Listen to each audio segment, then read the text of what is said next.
What's up, my travel friends? Jersey with Up Close Travel. Hope you're all having a great day. So today I wanted to just let you know that the Ritz Carlton Yacht Collection has just released some news that they're adding two new itineraries for next year.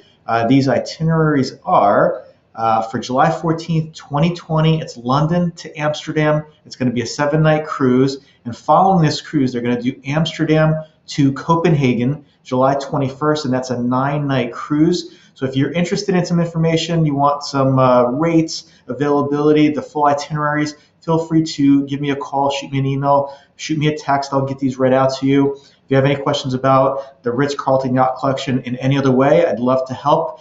They are, synonymous with luxury. Their Ritz Carlton hotels have the most amazing accommodations as well as amenities, so you can expect those to be translated to their cruise line. So they start sailing in January of 2020. And if you have any questions on any itinerary, they'll be sailing Mediterranean, Europe, as well as Canada. I'd love to help. Give me a call. And thanks for watching. Have a great day.